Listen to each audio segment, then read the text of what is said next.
What is going on, guys? Welcome back to the channel for a super quick video. A couple of days ago, I made a video about my thoughts on the upcoming 2K24 builder.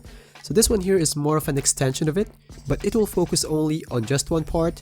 Should do-it-all builds exist on 2K24? It's a really great topic. I even mentioned in the video that deciding if they can let do-it-all builds exist is a major part on 2K24's success. There's a lot of mixed reactions about it, so after watching, please let me know in the comment section what's your take. So let's get right into it.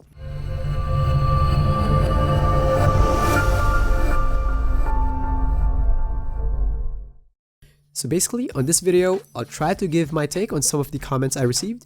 But before I do that, for more context, I'll try to have a quick recap first on my main take on the last video.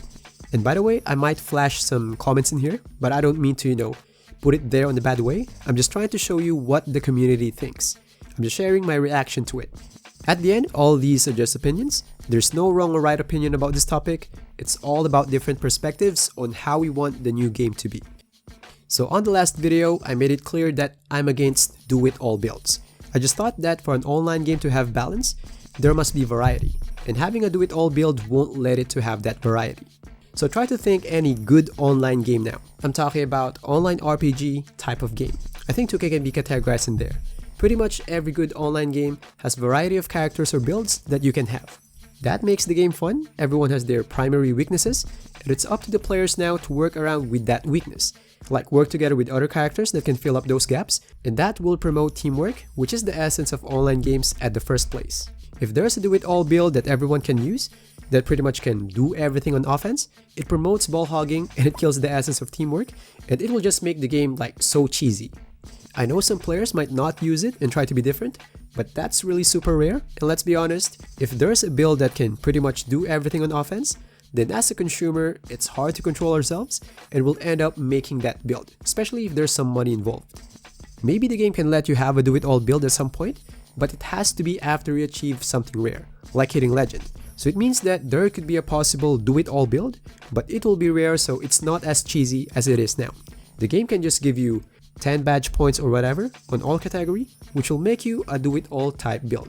If everyone will pretty much have the same build, that means pretty much the same badge setup, which means same SIGs, which means same playstyle, and I think that's what's happening on 2K23. To be honest, it doesn't really matter to me how 2K will make this happen. They can just put more restriction on SIGs, badges, or stat caps. There's a lot of combinations they can do on the builder. It doesn't really matter to me. As long as it won't let you do it all build, I'll be happy with it. So that's all for my take, and of course, that's just my opinion. So of course, some won't really agree, which is really understandable. And here are the common takes on the comment section.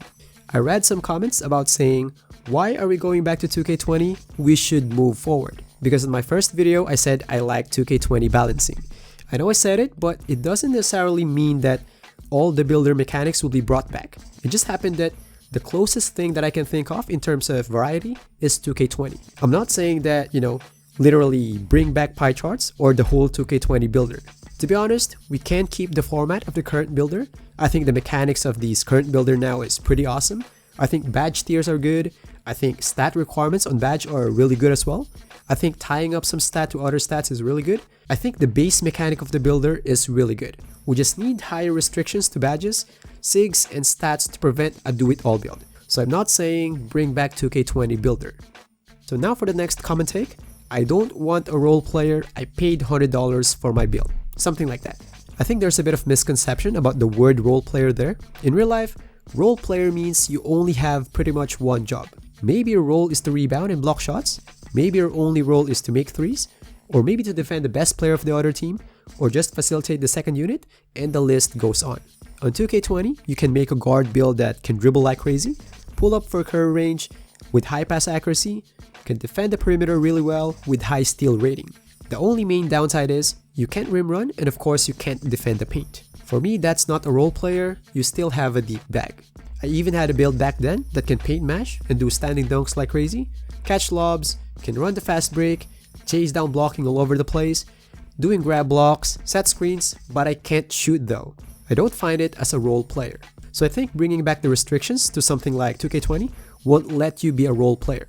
You can build a offensive threat to be honest, which can rim run for a bit, dribble for a bit, and shoot for a bit, but not super great on all those categories. But if you're really good at the game, it's doable to make it a do-it-all type build through your skill.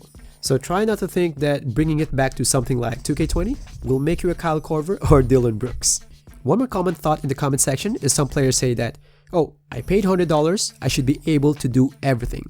I understand the frustration though, especially $100 is a big money, but with all due respect to that perspective, I just think that if that's how we approach gaming at large, that if we pay a certain amount, then we should be able to do everything in an online setup, then we can't expect a balanced game.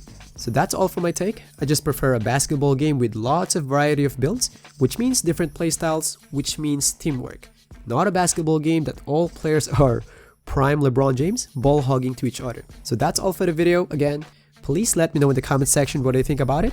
I'll see you guys in the next one. Peace.